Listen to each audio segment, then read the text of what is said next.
This is me playing in my first professional pickleball match, except I'm not a pro. I got beat 21-8, and it's not even technically a pro match, it was a qualifier. 3 years ago, I picked up a paddle for the first time, and since that moment, I've been extremely interested in the idea of becoming a professional player.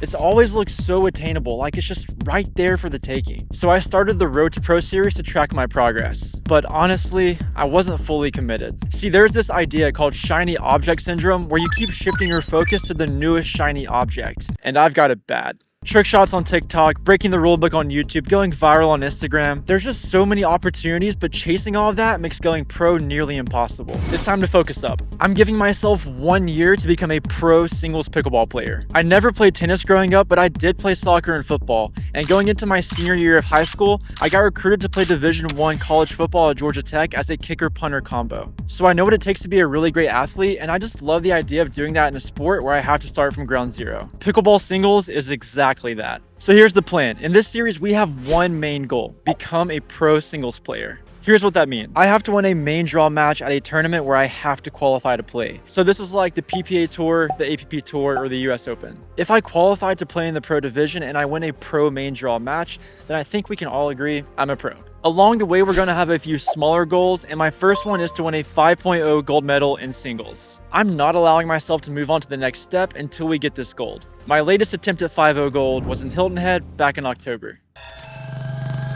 Match 1, I was playing James Halliwell, and he currently has a 4.93 singles duper rating. The match started with a nice point, but I was positioning myself really poorly after serves, and he made me pay for it right away. This match was recorded before my recent video on split stepping and readiness, and it's amazing how many times this match I was guessing or just not ready before my opponent hit the ball. We gotta fix that. This is only the 5th rally of the match and I'm scrambling. It was going to be really tough for me to keep up this pace. And sure enough, I ended up dropping the first game 11-8. But this is a best of 3, so it's not over yet. This is the first point of the second game and James already had me on the ropes. I was just never ready enough. He had me down 0-5. But I got the ball back and started grinding with this one dropping in to make it 1-5. Then I got a service winner to make it 2-5, made a really nice read, or guess, whatever you want to call this, to make it 3-5. Another service winner makes it 4-5. By the way, my contact blurred on this one and I wasn't certain, but looking back, I definitely made the right call. And then I got another service winner, and just like that, we're tied up 5-5. James called a timeout to stop my momentum. But after a nice serve, a two-handed backhand drive, a simple redirect, and an inside-out overhead, I took the lead 6-5. Not gonna lie though, I was kind of hit at this point. You can see me breathing hard here, but one more strong serve, another service winner, we're looking pretty, 7-5. But then we fell apart.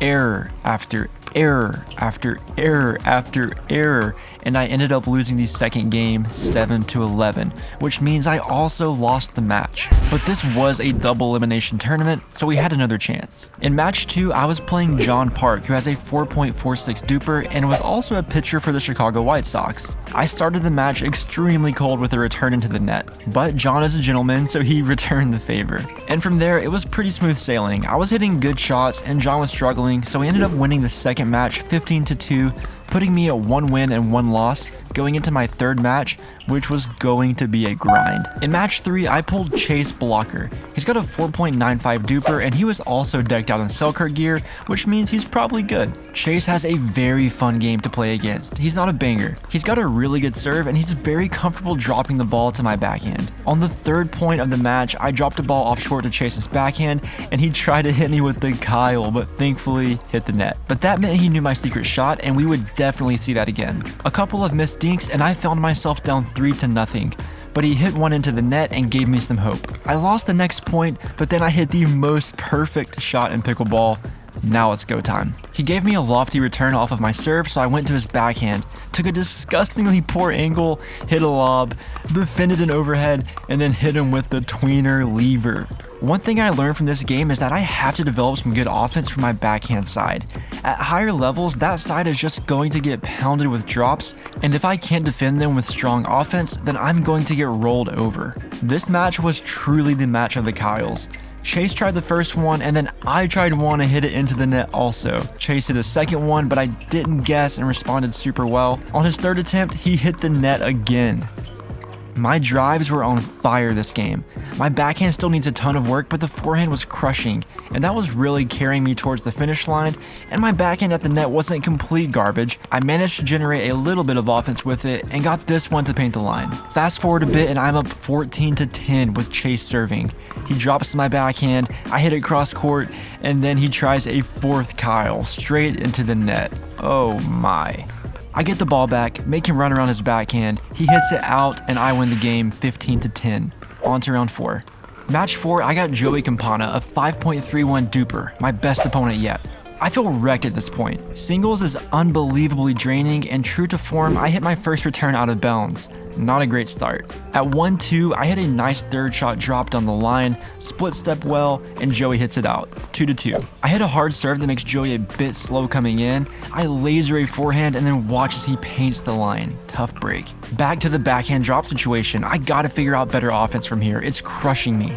Unfortunately, it was scorching hot and my GoPro ended up overheating, so I lost the rest of this footage, but I ended up losing a super close match, 16-14. It was a good effort. But if I don't take anything away from this tournament, then what was the point? Moving forward, I have a list of inputs that I'll be doing to give myself the best chance possible to hit my goals. I know that if I do these consistently over a long enough period of time, then it's unreasonable that I won't become a pro. First input, after every tournament, I'm doing an after-action report courtesy of David Goggins. Second input, I'm playing at least one tournament a month. I gotta have opportunities to face off against good players. The more chances I have, the better my odds are of winning. Plus, tournaments are going to give me a lot of feedback. Selkirk is my main partner on this journey and they're supporting the vision, so I have no excuses. The third input is to analyze each match in meticulous detail. Right now I'm doing this on my own, but down the line I'll be getting different coaches to help me analyze and I'll probably be sharing that with you. The fourth input is calculating and tracking my rating week to week, and I'm not talking about Duper. I'm working with the team behind the Ernie Pickleball machine so that I can use the machine each week to track my progress as a player. More on this to come. The fifth input is to be consistent in the gym and train for the task at hand. I'm recruiting some top talent in the fitness industry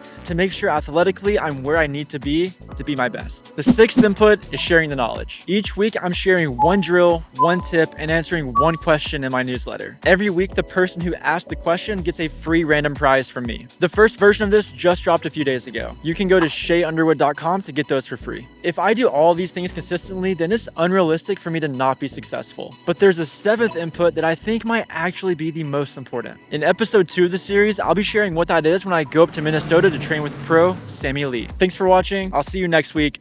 Peace.